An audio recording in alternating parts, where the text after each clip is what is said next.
इस कार्यक्रम के पुण्यार्जक हैं जयंती परिवार अलवर राजस्थान।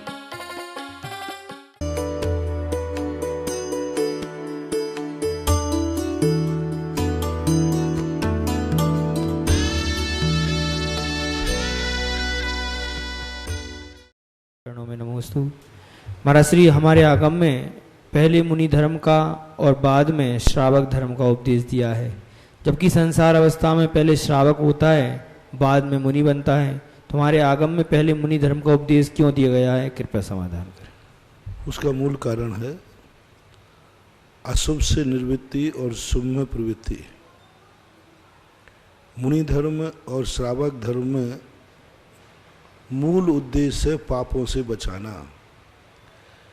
जब पापों से किसी चीज को बचाया जाए तो पहले उसको पूरे पाप से बचाया जाए कि आधे से बचाया जाए। तो प्रयास यही किया जाता है कि इसको संपूर्ण पापों से निर्वृत्ति दिलाई जाए। मान लीजिए कोई व्यक्ति कहे कि इसको 1 सीसी जहर पीना पड़ेगा, तो पहले तो यही कहा जाए कि भाई इसको जहर पीना ही नहीं पड़े, फिर कहे नहीं आधी सीसी तो पीना ही पड़ेगा। तो फिर कहते कि भाई ठीक है, जब डॉक्टर कह ही रहा है कि आधी सीसी पीना पड़ेगा तो फिर आधी पिला देंगे उसको। लेकिन पहले तो यही कहेंगे कि जहर खाना ही न पड़े। बहुत दवाई आदि लेने के लिए प्रयास यही किया जाता है दवाई लेना ही न पड़े। फिर जब नहीं चलता है तो कहते हैं ठीक है। जैसे कई लोगों को ऐसा दवाई का त्याग होता है। अब पहले तो यही प्रयास किया जाता है कि भाई रात में नहीं लेना पड़े। किसी का रात्रि में सब कुछ त्याग है। अब उसके बाद उसने कहा कि फिर को पहली बार तो रात्रि में लेना ही मत। अब डॉक्टर कहता है कि रात्रि में लूँगा तो मर जाएगा, नहीं लेगा तो फिर उससे कह दिया जाता है ठीक है, खाने की मत लेना, लगाने की ले लेना है। लेकिन पहले तो प्रयास क्या किया गया कि दवाई लेना ही न पड़े। तो ये क्या है कि जैन दर्शन में सबसे बड़ी विशेषता है पापों की निवृत्ति। संसार में क्या है कि निवृत्ति का सवाल नहीं है, प्रवृत्ति का सवाल है। संसारिक जितने भी कार्य हैं संसार में वो प्रवृत्ति परक हैं कि हमें ये प्राप्त करना, ये प्राप्त करना। जब प्राप्त करने की बात आती है तो कहते धीरे धीरे चलो, धीरे धीरे प्राप्त करो। यहाँ तो सबसे पहले निवृत्ति है। हमें पहले पुण्य प्राप्त नहीं करना, पहले पाप की निवृत्ति चाहिए। तो नैतिकता बोलती है, सूत्र बोलते हैं कि अनैतिक कार्यों की जितनी निवृत्ति होवे उतनी करना चाहिए। जब पूर्ण निवृत्ति ना बने तो फिर जितनी बनती है उतना ही करना चाहिए। जैसे उदाहरण दिया हमारे शास्त्रों में, मांस का पूरा त्याग कराओ। मांस कभी भक्ष नहीं हो सकता। अब वो कहता है साहब मैं तो कुल परंपरा से मेरी जाति धर्म करते हैं। तो फिर कहा गया कि ठीक है पूरा नहीं तो कुछ तो त्याग करो। जैसे हम लोग कहते हैं ना आप लोगों से कि रात्रि भोजन नहीं करना, 4 प्रकार का आहार का त्याग। तो पहले हम क्या उपदेश देंगे, 4 प्रकार के आहार का त्याग। अब तुम हाथ जोड़ोगे महाराज जी हम नहीं बनेगा, रात में प्यास तो लगे ही। तो फिर हम कहते हैं कि ठीक है पानी की छूट हो। अरे महाराज पानी से नहीं, अब थोड़ा तो आगे तो बढ़ाओ। तो कहते हैं अन्न की छूट कर दो। तो ये कहलाता है। इसलिए ऐसा यहाँ नियम बना है, नैतिक है, आगम सम्मत, नीति सम्मत है। बागपत उत्तर प्रदेश से अमन जैन की जिज्ञासा है। नमोस्तु महाराज श्री। महाराज श्री, पंचकल्याणक प्रतिष्ठा महोत्सव में लौकांतिक देव कौन बन सकता है अथवा इसकी क्या योग्यता होना चाहिए, कृपया से। लोकांतिक देव के बनाने की कोई वर्तमान में वो योग्यता तो बन से कायदा से लोकांतिक देव बाल ब्रह्मचारी होते हैं। इसलिए अब बाल ब्रह्मचारी लोकांतिक देव तो मिलने वाले हैं नहीं। इसलिए 5 दिन का जो कुंवारे बच्चे हैं उन कुंवारे बच्चों को एक प्रतीक के रूप में बना दिया जाता है। हालांकि लोकांतिक देव बनाना पात्रों के अंतर्गत नहीं आया। जो पात्र लिखे गए हैं उसमें कहीं भी नहीं लिखा गया कि लोकांतिक देव को पात्र होना चाहिए। इसलिए लोकांतिक देव का सकलीकरण नहीं होता। जितने आवश्यक पात्र हैं सौधर्म, ईशान, सनत कुमार, महेंद्र आदि, इन सब का सकलीकरण होता है, लेकिन लोकांतिक देव का सकलीकरण नहीं होता। क्योंकि वो मात्र एक प्रतीक के रूप में है। इसलिए योग्यता यही है, कुमारे बच्चे जो हैं वे बन जाते हैं और आगे उनको थोड़ा बहुत आचार विचार तो शुद्ध रखना ही चाहिए। जबलपुर से खुशी जैन की जिज्ञासा है, महाराज जी मेरी जिज्ञासा है कि भक्तामर के व्रत कब से कर सकते हैं और भक्तामर के व्रत केवल अष्टमी और चतुर्दशी के दिन ही करना चाहिए या अन्य दिनों में भी कर सकते हैं? कृपया समाधान करें। भक्तामर व्रतों की कोई तारीख नहीं होती, अपनी सुविधा अनुसार कभी भी चालू कर सकते, कोई बात नहीं। श्रृंगेरी कर्नाटक से आकाश जैन की जिज्ञासा है, महाराज जी के चरणों में नमोस्तु। महाराज श्री मेरी जिज्ञासा है, मैं पूछना चाहता हूँ कि जो लोगों ने परिवार नियोजन करा चुके हैं, क्या अब वे लोग किसी अनाथ बच्चे को गोद ले सकते हैं? क्या ऐसा करने से उनका परिवार नियोजन का में कोई दोष तो नहीं लगेगा? कृपया समाधान। देखो, दोष तो तुम करा चुके हो।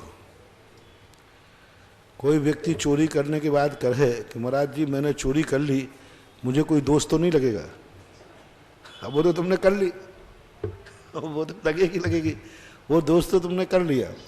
लेकिन बच्चे को गोद लेने में कोई आपत्ति नहीं है, लिया जा सकता है आपकी सुविधा अनुसार। सांगनेर से एकता जैन बज इनकी जिज्ञासा है, महाराज श्री के चरणों में नमोस्तु। महाराज जी कषाय और तेजस ये दोनों समुद्घात एक जीव के एक साथ हो सकते हैं या नहीं? कृपया समाधान। क्यों नहीं हो सकते? कषाय समुद्घात, तेजस समुद्घात, इन समुद्घातों की कुछ स्थितियां ऐसी हैं जिनके साथ साथ होते हैं। वेदना समुद्घात, कषाय समुद्घात, क्योंकि वेदना भी है कषाय भी है, हो सकते हैं। सभी का समुद्घातों में कुछ समुद्घात लेकिन उनकी मर्यादा क्यों अलग अलग बनाया गया? क्योंकि इनका क्षेत्र अलग अलग है। जैसे कषाय समुद्घात है, तो कषाय समुद्घात जब होता है तो अपने शरीर से तिगुने प्रमाण ही प्रदेश निकलते हैं। लेकिन तेजस समुद्घात होता है तब वो 12 योजन प्रमाण भी निकलते हैं। तो अब इस स्थिति में अपन उसको तेजस समुद्घात कहें या कषाय समुद्घात कहें? जैसे दीपायन मुनि का कषाय समुद्घात और तेजस समुद्घात एक साथ हुआ, तो पर कषाय तो 3 गुना ही होता है, ये तो 12 योजन तक द्वारका को जला के आया। तो ऐसी स्थिति में उसमें समाहित होते। जैसे बड़ा बल्ब जल रहा है, छोटा बल्ब भी वहाँ जल रहा है, तो प्रकाश किसका माना जाएगा? बड़े का। छोटा जल रहा है लेकिन उसकी मुख्यता नहीं है। जैसे कषायों में अनंतानुबंधी कषाय, प्रत्याख्यान, अप्रत्याख्यान, संजुलन, ये चारों कषायें मिथ्या दृष्टि के उदय में रहती हैं, लेकिन फिर भी उसे अनंतानुबंधी का उदय माना जाता है मुख्यता की अपेक्षा। इसलिए समुद्घात एक साथ हो सकते हैं, लेकिन फिर भी वह तेजस माना जाएगा क्योंकि बलीय बलवान होता है। इंदौर से प्रियम लविजन की जिज्ञासा है, गुरुदेव के चरणों में नमोस्तु। महाराज श्री हमें अपने नियमों व संकल्पों के प्रति किस प्रकार दृढ़ता पूर्वक अड़िग होना चाहिए कि संसार में अन्य लोगों को इससे प्रेरणा मिले और हमारे जैन धर्म व समाज की महती प्रभाव न हो सके? कृपया मार्गदर्शन करें। भय बिन प्रीत नहीं होती। जब तक आपके मन में कोई भय नहीं होगा तब तक प्रीति जागेगी नहीं। आपको मन में भय बैठालना पड़ेगा कि इस नियम को तोड़ने का सजा क्या है, इस नियम को तोड़ने का। क्योंकि व्यक्ति अपराध करने का सबका भाव होता है, लेकिन जब वो सोचता है कि मैंने अपराध किया तो मुझे जेल मिलेगा, तो 50% लोग अपराध किस लिए नहीं करते हैं? करने का भाव है, सामने वाले को मारने का गुस्सा भी आ रहा है, फिर किसका डर है कि जेल हो जाएगा। तो जिस प्रकार जेल के डर से व्यक्ति अपने अपराध करना चाहता है लेकिन नहीं करता, इसी प्रकार आपके मन में भय बैठना चाहिए कि मैंने यदि ये नियम तोड़ दिया तो इसकी सजा क्या है, कितना दुख उठाना पड़ेगा, कितने परेशानी उठाना पड़ेगी।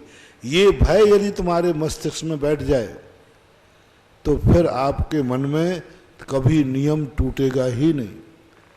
हमारे यहाँ पूज्यवर आचार्य कार्तिकेय स्वामी ने लिखा है स्पष्ट कि यदि आपके परिणामों में निर्मलता नहीं आ रही है तो निर्मलता लाने का एक तरीका है, ये भाव करो कि मेरे ऊपर 24 घंटे यमराज तलवार लेके खड़ा है।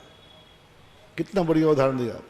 यमराज तलवार लेके खड़ा है, किसी भी समय वो मुझे गर्दन उड़ा सकता है, किसी भी समय मेरी मौत हो सकती है।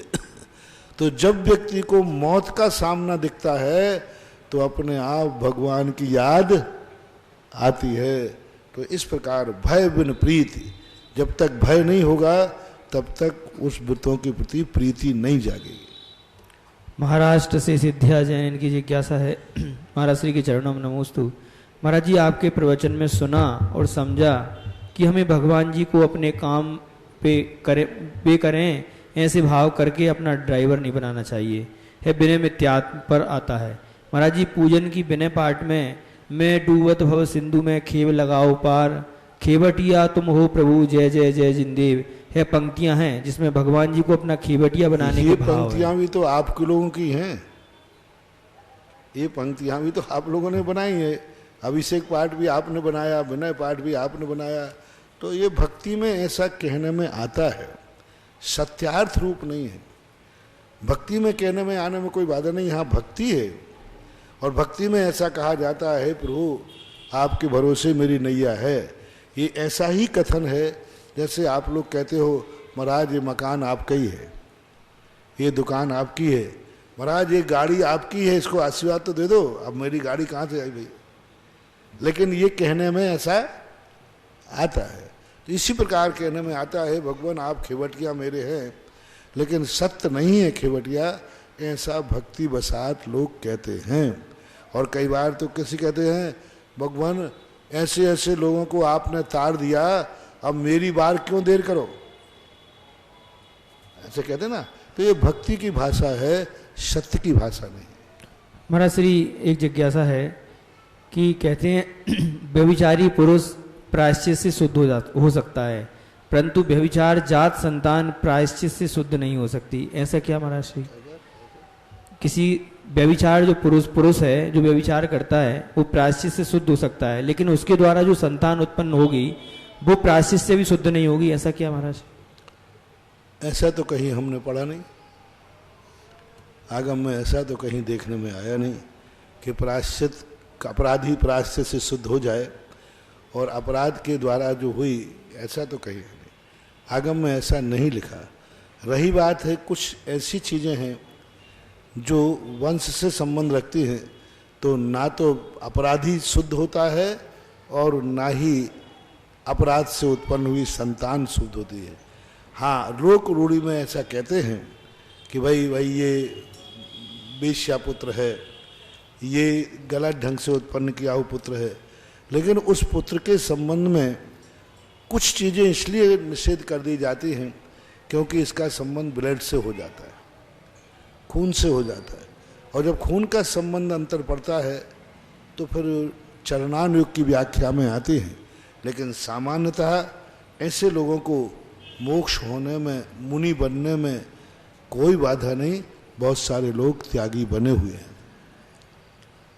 उपस्थित जिज्ञासुओं में से आज प्रथम जिज्ञासा के लिए श्रीमान पदम जी जैन राटा केकड़ी, और आपके बाद तैयार रहेंगी श्रीमती विनोदनी जैन ठोलिया केकड़ी।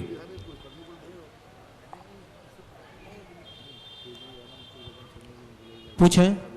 मेरे आराध्य देव के चरणों में सत सत नमोस्तु, सत सत नमस्तु। महाराज श्री, करता कपट जो संत से धरता से पर पाप, कोटि जाप चाहे करो पाप न होता माप। महाराज श्री, आपका आज का प्रवचन सुनकर मेरा दिल बहुत बार बार रोने को किया और मैं एक तरह से घबरा गया कि मैंने ऐसे कौन से पाप किए कि महाराज ने मेरे को इंकित करके इतना कहा। महाराज जी, मेरे जो गलती हुई उसके लिए मैं क्षमा प्रार्थी हूँ। और महाराज श्री, जो आपकी वचन सिद्धि है वो तो हमने पंच कल्याण में देख लिया। महाराज जी, पहले दिन आपके जो गर्भ कल्याण के दिन जो जनता थी, दूसरे दिन जन्म कल्याण में दिन उसके डबल थी, फिर तब कल्याण के दिन उससे ज्यादा थी, और मोक्ष कल्याण के दिन भी जो मैं इतने पंच कल्याण देख चुका था, मोक्ष कल्याण के दिन कोई पब्लिक नहीं के बराबर दिखती है, उस दिन भी पूरी पब्लिक थी। महाराज श्री, आपके साथ जाने का मेरे को वाटिका में जाने का काम मिला और आपका आदेश हुआ, वाटिका भी हो गई। आपने स्कूल के लिए 3 मंथ के लिए काम हो गया। नमस्ते महाराज। साधु को एक तकिया कलाम होता है, तो मैं तो पदम जी का इसलिए नाम लेता था कि इन पर कोई प्रभाव नहीं पड़ेगा, इनको तकिया कलाम बना। लोगों ने मजाक उड़ाई, लेकिन हाँ, क्योंकि मैं उसी को हमारे प्रवचनों में हम उस नगर में जाते तो एक व्यक्ति को तकिया कलाम बना के ढूंढ लेते, सारी बातें फिर उसी के नाम से कहते रहते हैं। जैसे हम आमा में थे तो हमारे एक सुबालाल जी थे, नेताजी। अब कोई बात कहना है, हाँ भाई सुबालाल जी, तो ऐसा है, ऐसी कोई बात नहीं। मैंने इसलिए बीच में टोक भी दिया था कि ये मत समझना कि ये टारगेट है, नहीं लोग मजाक करते। वो तो एक तकिया कलाम वाली बात थी, एक टारगेट बनाने वाली। नमस्कार महाराज श्री, मैंने सुना है कि नरकों में 9 लाख। तुम्हें कुछ नहीं होगा, क्योंकि तुम मंदिर में झाड़ू भी लगाते हो, अभिषेक भी करते हो, पानी चौके का पानी भी भर लेते हो, और तुम्हें तो इसलिए और नहीं होगा कि तुम्हें तो श्रीमती घर में वृत्ति मिल गई और तुम अवृत्ति हो, तो उसी को यदि पानी भर के पिलाते रहना तो तुम्हारे सारे पाप वैसे ही कट जाएंगे। नमस्ते भगवान। तुम वृत्ति बनना या नहीं बनना, लेकिन तुम्हारी पत्नी ने व्रत लिए हैं, प्रतिमाएं हैं, उसके जीवन में निर्वाह कर देना, मतलब उसकी सेवा में इतना करना कि उनके व्रतों को कभी भी टूटने की बात नहीं आए। तो ये बहुत कम नहीं है। घर में किसी का सदस्य, और उसमें खास में पति पत्नी, एक कोई वृत्ति बन जाता है तो दूसरे को अभाग्य मानना चाहिए कि मुझे ये घर में वृत्ति की सेवा करने का मौका मिला। तो तुम्हारे कोई चिंता मत करना, तुम्हारा कर्म कभी कोई गड़बड़ करेगा ना तो तुम्हारी श्रीमती का पुण्य तुम्हें तार ले जाएगा। नमस्ते भगवान। क्योंकि तुम्हें उसको तो भर के पानी पिलाना ही पड़ेगा, पिलाते ही होगे। श्रीमती विनोदी जैन ठोलिया केकड़ी, और आपके बाद तैयार रहेंगे श्री प्रमोद जी जैन इंदौर। प्रातः स्मरणीय मेरा आराध्य गुरुदेव के चरणों में मेरा और मेरे परिवार के वास्ते शत नमन, शत नमन, शत नमन। गुरुदेव, मेरी जिज्ञासा है कि अज्ञानतावश कोई व्यक्ति कुगुरु कुदेव को मानने लग जाता है या उनकी उसमें आ जाता है। जब वो धर्म से जुड़ता है तो वो उनको छोड़ना भी चाहता है, लेकिन उसके मन में एक भय रहता है कि मैं उसको कैसे छोड़ूं। तो गुरुदेव आप मार्ग प्रशस्त करें।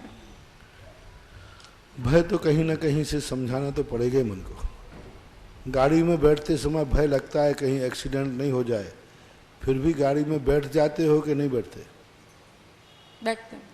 डर तो लगता है कि नहीं लगता है? संसार में ऐसे कितने कार्य हैं जिनमें आपको डर लगता है, फिर भी करते हो कि नहीं करते? इसी प्रकार भय को मजबूती के साथ सामना करना पड़ेगा। जब वो कुदेव ही है तो डरना कैसा, और तुम्हारी दृष्टि में सुदेव है तो छोड़ना कैसा? सीधी बात। जब एक बार दृष्टि में आ गया एक कुदेव है, खोटा कुदेव है, खोटा गुरु है, खोटा शास्त्र है, तो खोटा आने के बाद फिर छोड़ने में डर कैसा? क्योंकि खोटा व्यक्ति कभी हमारा कुछ बिगाड़ ही नहीं सकता, क्योंकि उसके पास शक्ति नहीं, वो असत रूप है। खोटे का अर्थ है वो असत रूप है, वो दुनिया में है ही नहीं, तो फिर डरना कैसे? है ही नहीं। और खोटा गुरु है तो खोटे गुरु के पास कोई शक्ति होती नहीं, तो फिर डरना कैसे? खोटे गुरु के पास शक्ति होती नहीं, वो तो पाखंड है, वो तो धमकी दिलाता है, कुछ नहीं होता। इसलिए ऐसा अपने मन को समझाना चाहिए। इसलिए समंतभद्र महाराज ने तो स्पष्ट लिखा पूज्यवर ने, भयासा स्नेह लोभास्य कुदेवा गम लिंग नाम। भय, लोभ और स्नेह के वशीभूत खोटे देव साध गुरु को नहीं मानना चाहिए। ये रत्नकरण श्रावकाचार्य में है। नमस्ते गुरुदेव। प्रमोद जी तैयार रहेंगे महाराज। हाँ चलो पूछ। और आपके बाद तैयार रहेंगी श्रीमती नेहा जैन। नमस्तु गुरुदेव, नमस्तु नमस्तु। इंदौर से प्रमोद जैन। गुरुवर मैं पूछ रहा हूँ कि भगवान के अभिषेक करते टाइम कौन सा मंत्रोच्चार किए जाए कि उससे अभिषेक पूर्ण रहे, कि खाली जल डालना ही अभिषेक हो जाएगा? लगता है कि आप अभिषेक विधि से पहली बार परिचित हो रहे हैं। नहीं, मैं अभिषेक तो रोज करता हूँ लेकिन विधि से कह रहा हूँ, विधि से। विधि से कौन सी? क्योंकि पूज्यवर माघनंदी महाराज ने अभिषेक पाठ की बहुत सुंदर विधि लिखी, सबसे प्राचीन पाठ है, और उसमें जो मंत्र लिखे हैं वो इतने पावरफुल हैं कि यदि उन मंत्रों के बिना तुम अभिषेक करते हो तो वो फिर फायदेमंद हो गई नहीं। इसलिए पूज्यवर माघनंदी महाराज का जो अभिषेक पाठ है, उस पाठ में सब कुछ लिखा हुआ है। केकड़ी वालों के पास फोल्डर हो तो ले लेना, नहीं तो महाराज वगैरह के पास ले लेना। यहाँ पर मिल जाएगी? मिल सकती है, किसी महाराज जी वगैरह पास हो तो देख लेना। और सर तो गुरुदेव उसमें पूरी वो किताब है ना जो जिसमें हाँ ऊपर होगी आप, और उसमें सब मैंने भी उसमें नीचे हिंदी में लिख दिया, ये क्रिया करते समय क्या करना, कौन सा मंत्र पढ़ना, कौन सा, तो आप उस विधि से करिए। विधि पूर्वक करने का ही पुण्य है, जल ढालने मात्र से पुण्य नहीं है। गुरुवर अगर एक प्रतिमा के अभिषेक करें तो पूर्ण है, या 5-7 प्रतिमा के हमारे नहीं, मंदिर में एक का ही, 5-7 हमारे शास्त्रों में एक मूर्ति का ही अभिषेक करना श्रेष्ठ है। 5-7 सारी विधि एक साथ एक पे ही करना चाहिए। एक ही प्रतिमा पे अभिषेक करें। एक और निवेदन है भाई साहब, जैसे आप हैं और भी लोग जो सुन रहे हैं, बहुत सारी जो जिज्ञासाएं हैं पूर्व में जो हो चुकी हैं, उन जिज्ञासाओं की एक जिज्ञासा समाधान पुस्तक भी एक भाग पहले छप चुका है, और आप लोगों की दुआएं अच्छी हैं इसलिए दूसरा भाग ही शीघ्र ही छपने वाला है। तो आप उस भाग से ऐसी जिज्ञासाओं के समाधान जो पहले हो चुके हैं वो घर पर बैठ के भी पढ़ सकते हैं। दूसरी चीज, सुधा कलश चैनल यूट्यूब पे भी महाराज जी के जो जिज्ञासा समाधान है वो हैं, जो 24 घंटे आप कहीं भी देख सकते हैं। ये तो एक आपके लिए विशेष जानकारी के लिए कहा मैंने। महाराज जी निवेदन ये है कि एक आपके बहुत बड़े भक्त सब जानते हैं, ज्ञानंद जी, संजय जी, नीरज जी गदिया सूरत वाले, उनके महाराज जी परिवार के एक भाई रहते तरुण जी गदिया जोधपुर में। मैं 18 जनवरी को उनके घर का शिलान्यास कराने गया। महाराज जी मैं बहुत गंभीर प्रश्न कर रहा हूं, सबको सुनकर के बड़ा आश्चर्य होगा। मेरी भी महाराज जी, मैं भी एक माना हूं, मेरे मन में भी बहुत तरह तरह की जिज्ञासाएं आती हैं कि आप बैठे हो, आपके सामने कोई सेठ है, कोई दान कर दिया तो कौन सी बड़ी बात है। लेकिन महाराज जी मैं नतमस्तक इस बात पे हूं कि आप में कौन सी कला है। जब वो स्वाध्याय पाठ्यक्रम चला तो ज्ञान के क्षेत्र में भी गदिया परिवार आगे आया। 100 लोगों के उन्होंने खुद फॉर्म लेकर के उसमें स्वाध्याय में खुद शामिल हुए। जहां व्रत उपवास की बात आती है तो वो चारित्र की बात भी करते हैं, जहां दान की बात आती है तो दान की बात करते हैं। महाराज जी उस दिन में धन्य हो गया कि आपके प्रवचनों का क्या प्रभाव हुआ है जनमानस पर। मैं शिलान्यास करा रहा हूं उनके घर का, और संजय जी गदिया का फोन आया सूरत से कि भैया एक बात बताओ, शिलान्यास तो तुम्हारा हो रहा, उस कॉलोनी में मंदिर के लिए जमीन ली के नहीं। महाराज जी तब मुझे विश्वास हुआ कि ये आपके प्रवचनों को अंदर में उतार चुके हैं। मैं कौन महाराज जी अपनी कॉलोनी के नहीं सोचता, लोग वो सूरत में रहते हैं और अपने भाई का मकान जोधपुर में बन रहा है, उस शिलान्यास के बीच में कि उस प्लॉट का क्या हुआ, मंदिर का प्लॉट लिया कि नहीं। ये प्रश्न महाराज जी मुझे आज इसलिए याद आ गया, अभी हम जो कमेटी वाले कुछ लोग थे गुणोदय के, उनसे मिले और यहाँ भूदान वाली बात आई महाराज जी कि गुणोदय में भी भूदान। और कुछ समय से महाराज जी मैंने सुना था आज बिहार होना कल, लेकिन अक्षय तृतीया जैसा पर्व अब जैसा संयोग बन रहा है कि अक्षय पर्व तृतीया पर्व को आपका भव्य मंगल प्रवेश सत्संग गुणोदय तीर्थ क्षेत्र पर हो सकता है। ऐसे शुभ दिन में, शुभ मुहूर्त में, जहां आचार्य महाराज के सानिध्य में बहुत बड़ा शिलान्यास हो रहा, भक्त हर सब लोग जानते हैं। और ये भी महाराज जी कोई आदिनाथ भगवान का चमत्कार है, क्योंकि आप बार बार कहते हो मैं आदिनाथ भगवान का वंशज हूं, तो उनका ही प्रभाव है कि अक्षय तृतीया को आपके कदम वहां पड़ने थे और आदिनाथ भगवान के मस्तक पर उस दिन विशेष जो बहुत सारे कार्यक्रम, वेदी प्रतिष्ठा भी होगी, उस दिन शिलान्यास भी होगा।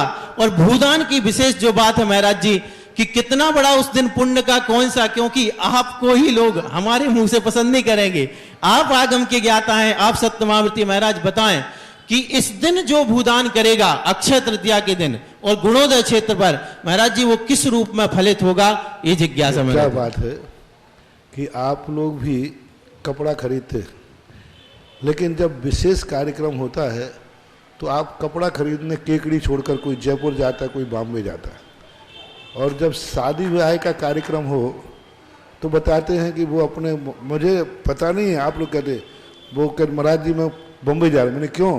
बोले महाराज आपको मालूम मेरी शादी है। तो मैंने क्या बात है? बोले कपड़ा सिला रहे। मैंने कहा क्यों भैया इधर मिलते नहीं क्या? अब महाराज मिलते तो हैं, आप समझते नहीं, आप तो टोक देते हो हर बात के लिए। नहीं, मैंने कहा भाई मैं टोक नहीं रहा हूँ, मैं तो जानकारी चाह रहा हूँ कि भाई केकड़ी में कितने लोगों की शादियाँ होती हैं। कई लोग कपड़ा खरीदने कहाँ कहाँ जाते हैं, बताओ केकड़ी में कपड़ा नहीं है क्या? सब मिलते हैं, लेकिन महाराज जी वो एक स्टैंडर्ड मेंटेन। तो फिर मैंने तुम लोगों से शिक्षा ली, मैंने तुम लोगों से शिक्षा ली कि जब कोई विशेष कार्यक्रम हो तो अब मेरे पास आदिनाथ बहुत सारे हैं। आदिनाथ अपना मंदिर बाजू में है, आदिनाथ मंदिर है ही ना पहले, मैनेजमेंट अग्रवाल समाज करती है। अब एक आदिनाथ मंदिर अभी हमने प्रतिष्ठा की है ना, की है। और एक बार में गुणोदय के तो प्रतिदिन तो अब कहीं भी कर लो। अब अक्षय तृतीया जैसा मेरे विशेष दिन आए तो इन आदिनाथ में किसको सुनो? तो अब इनमें जो आदिनाथ सबसे पावरफुल हो, अतिशयकारी हो, तो ऐसा मन होता है कि अक्षय तृतीया उन्हीं के चरणों में मनाई जाए। मूर्तियां तो सब होती हैं, महावीर स्वामी की मूर्ति कहाँ नहीं है, लेकिन अब श्री महावीर जी तो अपने आप अलग अलग रूप होता है। मन भी मेरा होता है कि जब भी ऐसे निमित्त बने, ऐसे पावरफुल मूर्ति के सामने हो जिस मूर्ति में एक तीर्थ क्षेत्र बनाने की क्षमता हो। मैं सदा कहता हूं, जो मूर्ति जितने सीमित लोगों के लिए बनाई जाएगी उस मूर्ति में अतिशय उतना ही होता है। उस मूर्ति उतने लोगों के लिए ही इष्टकारी होती है। जैसे आप कॉलोनी में मंदिर बनाते हैं, तो कॉलोनी में मंदिर बनाते समय आपका लक्ष्य क्या था कि हमारी कॉलोनी में रहने वाले लोगों को दर्शन पूजन हो, इससे ज्यादा कोई भाव नहीं आता। तीर्थ यात्रियों के लिए कोई नहीं बनाता सब। तो उस मूर्ति में मात्र उस कॉलोनी में रहने वाले लोगों के लिए ही एनर्जी होती है, क्योंकि संकल्प के साथ एनर्जी होती है। हमारे संकल्प क्या है, कितने लोगों को लाभ चाहते हैं इस मूर्ति से, कितने लोग पर्पस से बनाना चाहते हैं इस मूर्ति पर, कितने लोग अपना आत्मीय बनाएंगे। ये मंदिर हमारी कॉलोनी का है, बस उसमें उतनी ताकत है। फिर मैनेजमेंट की बात आती है कि इस व्यक्ति को मैनेजमेंट कितने लोग करेंगे, उसी कॉलोनी वाले करेंगे, तो बस उस मूर्ति में उतना ही अतिशय होता है। अब यदि आपको अपनी मूर्ति में अतिशय चाहिए है तो उस मूर्ति को बैठालते समय संकल्प करो, इस मूर्ति को मैं मंदिर में नहीं तीर्थ क्षेत्र में बैठाल रहा हूं। और तीर्थ क्षेत्र कभी किसी कॉलोनी या किसी नगर की सुविधा के लिए नहीं बनाया जाता। तीर्थ क्षेत्र तीर्थ यात्रियों के लिए बनाया जाता है कि मेरे भारतवर्ष के सारे लोग यहां आवे। तो जब तुम मूर्ति को बैठालते समय तीर्थ में बैठालते हो तो उस मूर्ति की एनर्जी सारे जगत को रक्षा करने की ताकत आ जाती है। अपने संकल्प की बात कर रहा हूं, अभी मूर्ति की पावर की नहीं। जो मूर्ति बैठालता है उस बैठालने वाले या कमेटियों का लक्ष्य क्या है, कितने लोगों को लाभ देना चाहते आप। बस जितने लोगों को लाभ देना चाहते हो आपका वो पावर सेट हो गया। आपने एसी सेट कर दिया, इतना चाहिए, 35 40 50 जो भी चाहिए, ऐसे तुमने पावर मूर्ति का सेट कर दिया। विराजमान करते समय ये यदि आपने गृह चैत्यालय बनाया है तो आपने घर की सुविधा के लिए बनाया, बस उसमें उतनी पावर सेट है कि वो एक परिवार की रक्षा कर सकता है, उतनी एनर्जी है।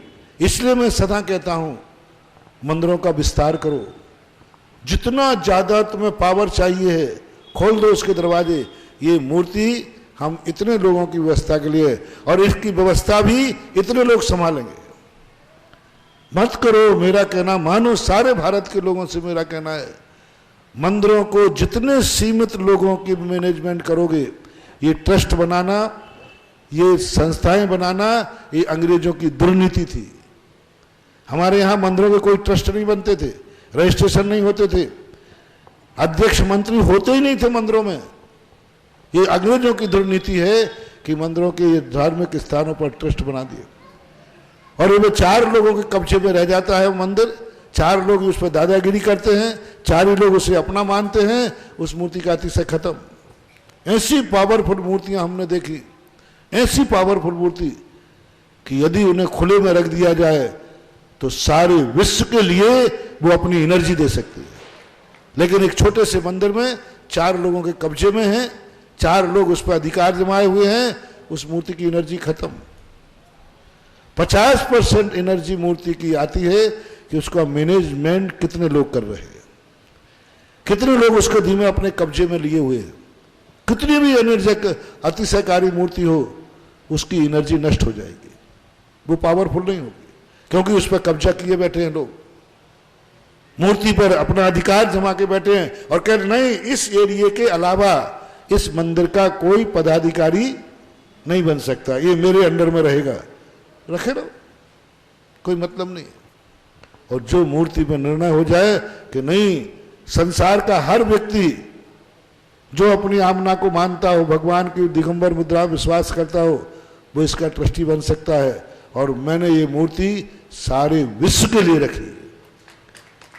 अब वो मूर्ति तो पावरफुल होती है, तो मेरा मन भी, आप लोग चाहते हैं कि महाराज जी भी हम में शामिल हो जाए, मैं घाटा नहीं करूंगा, क्योंकि आपको कपड़ा विशेष महोत्सव में केकड़ी में नहीं मिलता, तो मुझे भी अक्षय तृतीया का वो आनंद शायद केकड़ी में नहीं आए, तो मैं क्या करूं। तो आदिनाथ भगवान जो अक्षय अनंत वाले हैं, जो एक तीर्थ क्षेत्र बना रहे हैं, देखो क्षमता देखो उनकी कितनी है। आज ध्यान रखना महानुभाव, 2-5 साल बाद और देख लेना आप, गुणोदय तीर्थ क्षेत्र किस महिमा को प्राप्त होगा, आप देखते हो। आज जैसे नारेली, आज सारे जगत में पंच कल्याणक प्रतिष्ठा नहीं हुई, फिर भी सारे जगत में आज नारेली ज्ञानोदय तीर्थ क्षेत्र ने स्थान पा लिया। ऐसे गुणोदय तीर्थ क्षेत्र का भी आदिनाथ भगवान एक महातीर्थ क्षेत्र बना रहे, जिसकी क्षमता तो देखो। उस मंदिर का बनाने वाला मूर्ति कहां निकली, केकड़ी के पास, केकड़ी में मान लो, और केकड़ी में मूर्ति निकली केकड़ी के पास, और मंदिर बनाने वाला कहां से आ रहा, बॉम्बे से। देखो तो उस मूर्ति की ताकत। उसने ये बता दिया कि मेरी ताकत केकड़ी तक नहीं है, मेरी ताकत बंबई तक भी है। उसने बता दिया कि मेरी एनर्जी, मेरा पुण्य अकेला मात केकड़ी और गुलगांव तक नहीं है, मेरा पुण्य इतना है कि बॉम्बे में रहने वाले को भी मैं सुकून दे सकती हूँ। ऐसी मूर्ति आदिनाथ भगवान की है। इसलिए आपने पूछा अक्षय तृतीया, जब साधु का मन अक्षय तृतीया पर विशेष मूर्ति के चरणों में मस्तक झुकाने का है, तो अब इसी से आप अंदाज लगा लो, जो बालक होता है ना, वो कुछ नहीं जानता, पिताजी को देखता है कि इन्होंने नमस्कार किया तो मैं नमस्कार करूं, वो कुछ नहीं जानता। ऐसे ही तुम इसलिए कह रहा हूं कि तीर्थ क्षेत्रों के आदिनाथ भगवान पर अक्षय तृतीया व्यतीत करो। जहां जहां तीर्थ क्षेत्रों पे आदिनाथ भगवान हो, वह आदिनाथ की अक्षय तृतीया है, क्योंकि उस दिन आदिनाथ का अंतराय दूर हुआ था, आहार हुआ था। तो हर व्यक्ति को प्रयास करना चाहिए कि अक्षय तृतीया का दिन ऐसे आदिनाथ भगवान के सामने गुजारे जाएं जो सारे जगत के हों, सारे जगत का मैनेजमेंट हो और तीर्थ क्षेत्र के स्थान पर बैठे हों। तो मेरा तो यही भाव। और जब अक्षय तृतीया के दिन दान की बात, तो विशेष वो तो दान ही है। पूज्यवर पद्मनंदी महाराज ने पद्मनंदी पंचविंशति में हजारों साल पहले लिख दिया कि काल प्रत्यय का दान, दान तीर्थ प्रवर्तक, 12 मासी दान दिए सबने, कोई चर्चा नहीं है। चक्रवर्ती ने खूब दान दिए, कोई चर्चा नहीं है। लेकिन अक्षय तृतीया के दिन राजा श्रेयांश ने दान दिया, तो चक्रवर्ती खुद हस्तिनापुर जाकर के और राजा श्रेयांश को दान पट्ट का सम्मान देता है और दान तीर्थ प्रवर्तक की उपाधि देता है।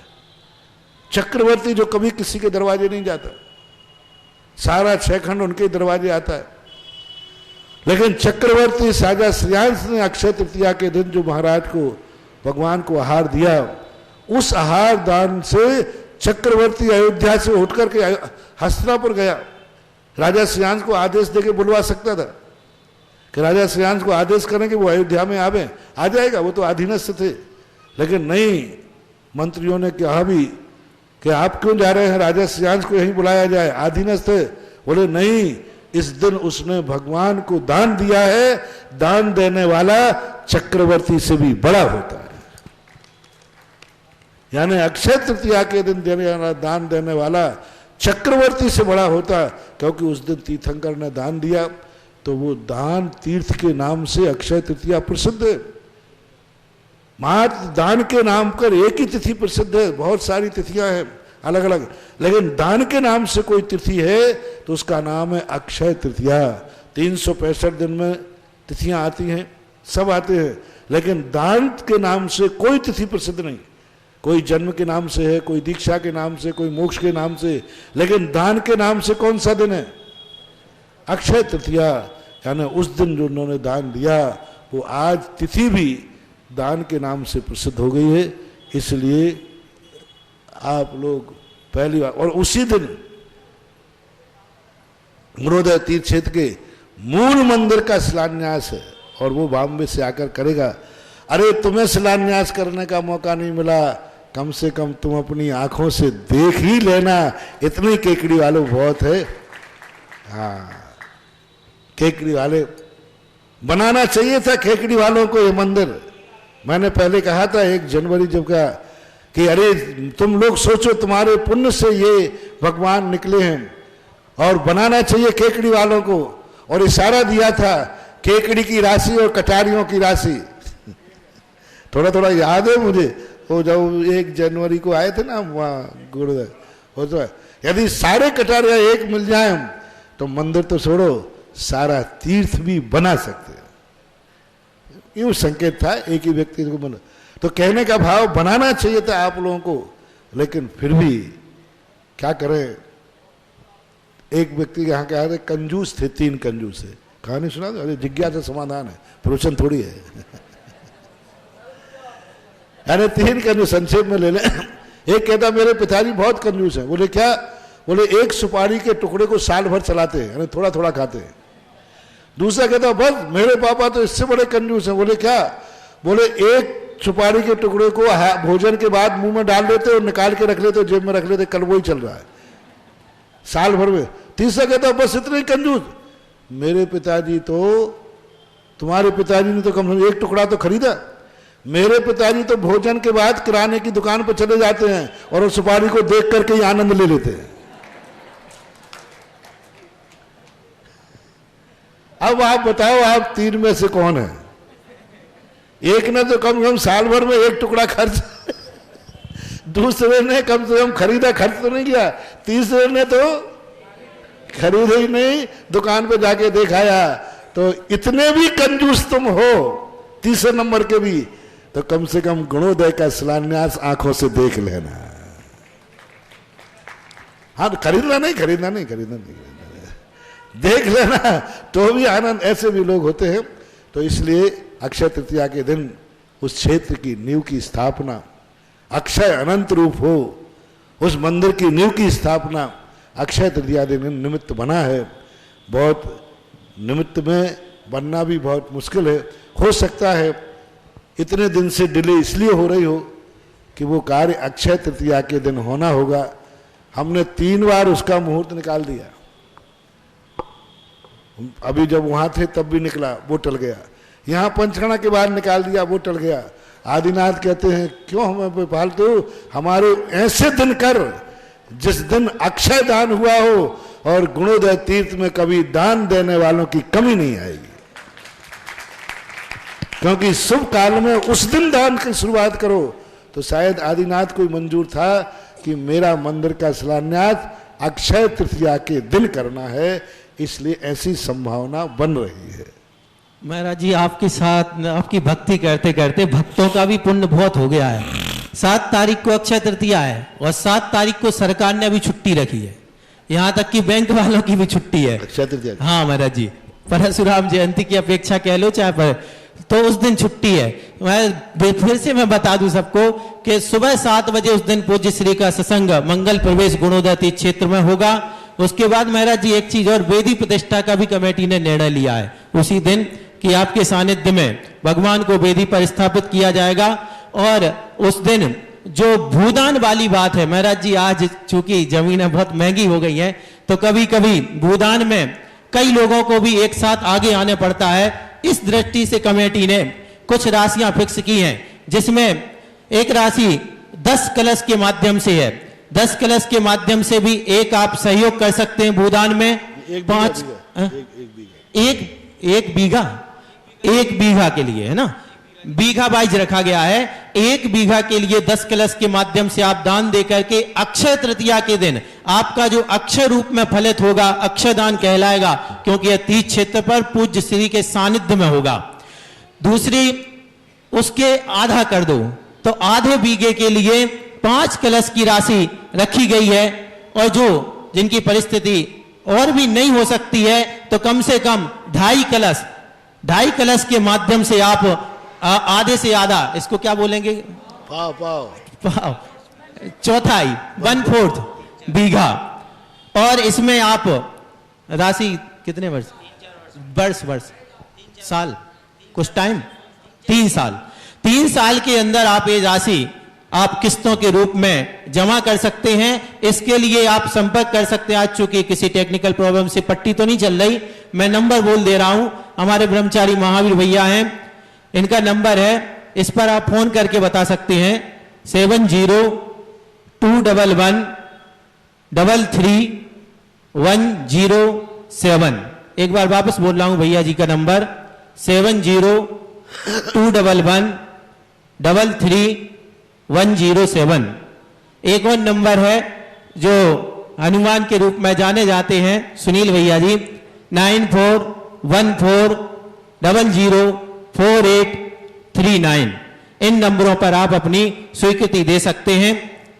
और इसी क्रम में अगली जिज्ञासा के लिए इसकी ओर बोल, उस दिन जो भव्य मंदिर का शिलान्यास होगा, तो शिलान्यास में जो 5 राम रीम रोम रोम रह लिखित जो शिलाएं हमारे आगम के अनुसार रखी जाती हैं विधि विधान पूर्वक, ये शिलाएं जो कि महत्व आपने पूज्य श्री से पहले भी सुना होगा, और हम तो चाहेंगे कि पूज्य श्री एक बार निवेदन है, शिलाओं का महाराज जी वास्तविक रूप क्या होता है? अभी निष्कम सागर जी मेरे पास कह रहे थे कि देखो प्रवेश की बात इन्होंने कहा है, मैंने नहीं कहा अभी, मैं कहूँगा भी नहीं, क्योंकि स्थितियाँ। तो अभी निष्कम सागर जी कह रहे थे कि ऐसा कार्यक्रम बनाओ उस दिन कि केकड़ी वाले भली मंदिर नहीं बनाए, लेकिन 108 शिलाएं जब गुणोदय में प्रवेश हो तो केकड़ी वाले अपने सिर पर रख के ले जाएं। 108 शिलाएं प्रवेश पर, और वो जुलूस के साथ प्रवेश हो गए, और वो 108 शिलाओं की स्थापना वहां होना चाहिए। तो ये बात तो उन्होंने हमसे कह दी। तो मैंने कहा 108 से ज़्यादा हो जाए तो, कोई महाराज ज़्यादा हो जाए तो बहुत बड़ी बात है। तो फिर मैंने कहा कि ये और बता दो, 108 शिलाएं तो हो जाए केकड़ी वाले, 108, 208 क्या, कितने रख देंगे? कितने लोग हैं यहाँ पूरे? जनसंख्या 350, संख्या कितनी हुई? 2000 शिलाएं इकट्ठी करो, सब पूरी समाज सिर पर रख के ले जाएगी। 2000 शिलाएं कम पड़ जाएंगी केकड़ी में, पक्का है, पक्का है, पक्का है। लेकिन पहले ये बता दो राशि कितनी है। यदि तुमने राशि बता दी तो 11 शिला होना भी मुश्किल है। 108 शिला की तुम कल्पना कर रहे हो, केकड़ी को तो फोकट के शिला रख दो तो बहुत है, 2000 कम पड़ जाएगी, पक्का कह रहा हूं मैं। एक व्यक्ति 2 ले जाएगा यूं करके, और राशि रख दी तो फिर अब 108, अब मैंने तो निष्कम सारी भावना थी वो रख दी कि 108 शिलाएं केकड़ी वाले अपने सिर पर रख करके उस दिन ले जाएं और सीधे उसमें जाकर के स्थापित करें। अब आगे का काम आपका है, बोलो जल्दी, शिला दिखाओ। शिला जो शिलाएं तो ये रही हैं, और अभी कमेटी के साथ जो इनका निश्चित किया गया है, क्योंकि दान पूर्वक ही कार्य करना चाहिए, तो जो 5 शिलाएं हैं, जैसे आप 5 लोग हैं परिवार के, 5 लोग लेके चलें, एक व्यक्ति भी 5 शिला लेकर के चल सकता है, तो 5 शिलाएं जो अरिहंत सिद्ध आचार्य उपाध्याय और साधु के प्रतीक हैं, ये पंचशिला लेकर के इनकी राशि तय की गई है 21,000 रुपए। 21,000 रुपए में गए काम से। चलो आगे की ओर बोल दो। अरे महाराज जी, तो काम भी तो बड़ा है। जब भव्य मंदिर बनना है और गुणोदय क्षेत्र पर बनना है, और फिर आपका क्षेत्र कोई सीमित तो होता नहीं है, असीमित पूरे संसार के लिए खुला है। आप बोल तो जाओ अंतरराष्ट्रीय क्षेत्र, केकड़ी से नाम नहीं आएगा, लेकिन ऑनलाइन भारतवर्ष से जरूर आ जाए। ऑनलाइन भी, क्योंकि महाराज जी उस दिन छुट्टी भी है, और बाहर के लोग भी इन शिलाओं को लेकर के चल सकते हैं, क्योंकि प्रवेश भी है। बाहर के लोग भी अक्षय तृतीया ऐसे अतिशयकारी आदिनाथ भगवान के चरणों मनाएं, और आराम से ऐसी शिलाएं स्थापित करें मंदिरों की कि तुम्हारा दान अक्षय रूप से फले। तो जो बाहर के लोग हैं वे भी अपने नाम लिखा सकते हैं। 5 शिलाएं लेकर चलेंगे, उनके लिए 21,000 रुपए की राशि निश्चित की गई है। और एक शिला, कोई भी एक शिला लेकर के आप मात्र 5100 रुपए की राशि निश्चित की गई है। इन राशि को आप बोल करके सहमति दे करके और जुलूस के साथ में एक साथ कई पुण्य होना है। उस दिन महाराज जी कोई एक जिसको कहें क्या बोले, पुण्य का पिटारा खुला हुआ है। प्रवेश होना, जुलूस होना, शिलान्यास होना, अक्षय तृतीया होना, मुनिराज को आहार देने को मिल रहा है। उसी दिन आदिनाथ अक्षय अनंत भक्तांबर पाठ की स्थापना होना। हाँ, असीम कालीन आदिनाथ भक्तंबर महामंडल विधान की आज से जयकारा। ये जो असीम कालीन भक्तंबर आदिनाथ भक्तंबर विधान भी वहां पर होगा।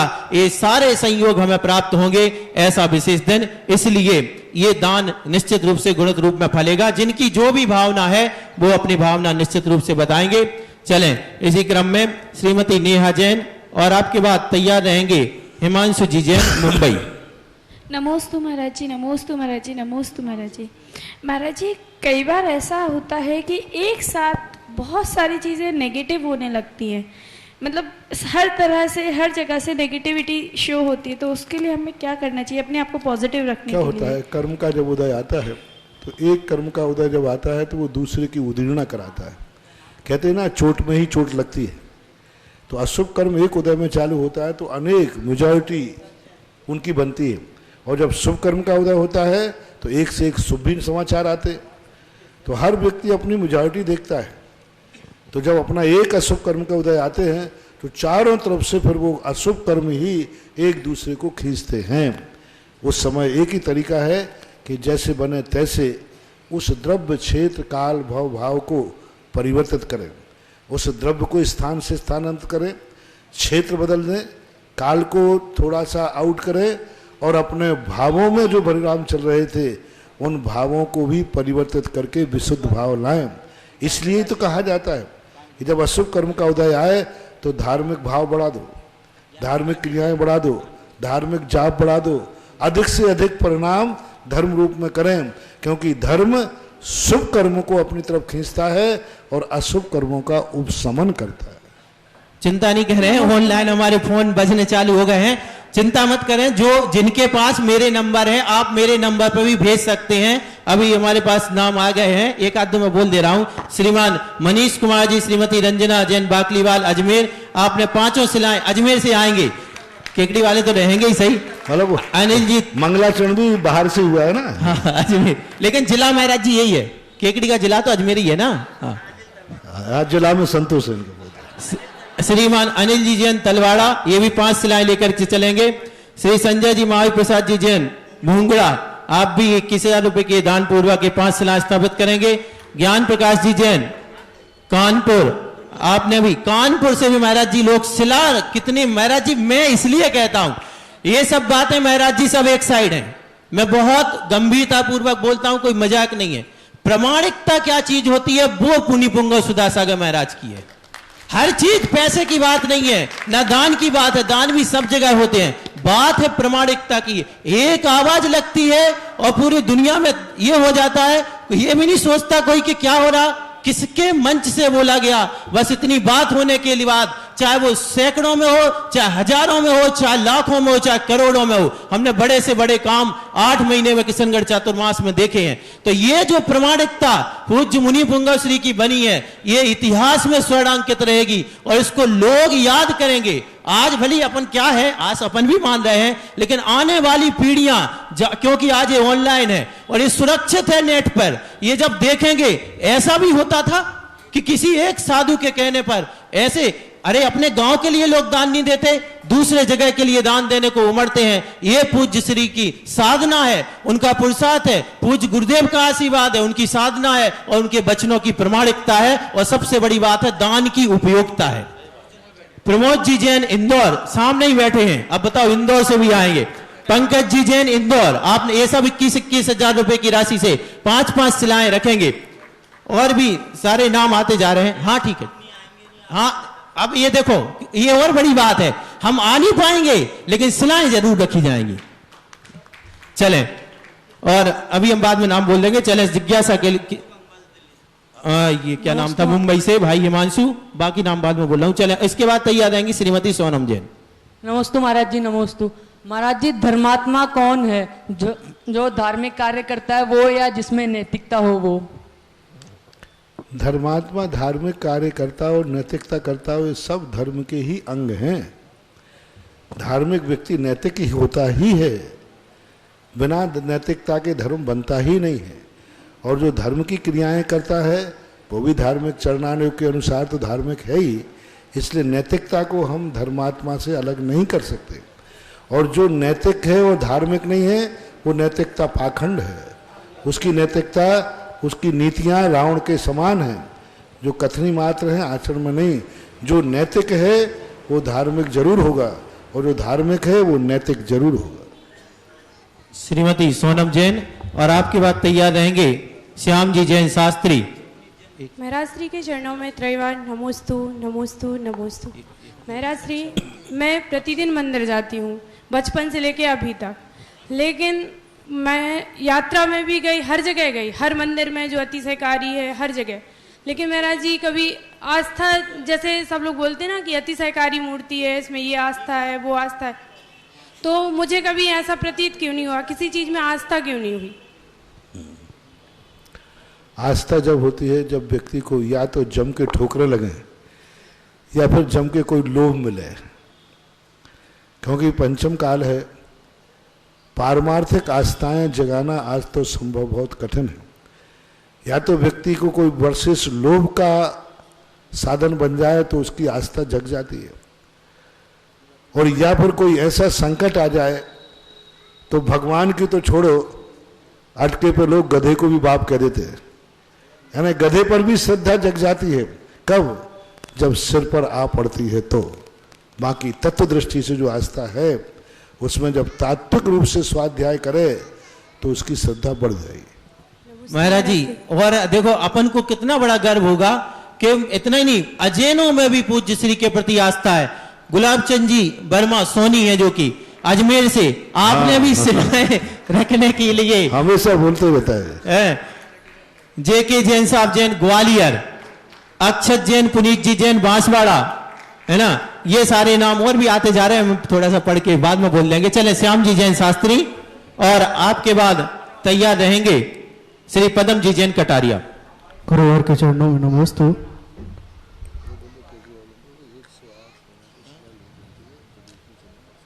जिनको भूदान में भी बोलना है वो भी 1 बीघा के लिए 10 कलश, और आधा बीघा जमीन के लिए जो गुणोदय तीर्थ क्षेत्र बड़ा विशाल बनने जा रहा है, विशाल भव्य मंदिर बनेगा, उसके लिए 5 कलश की राशि, अथवा 1/4 बीघा जो होगा उसके लिए 2.5 कलश की राशि बोल सकते हैं। चले, गुरुवार के चरणों में नमोस्तु। इस कार्यक्रम के पुण्यार्जक थे जयंती परिवार, अलवर, राजस्थान।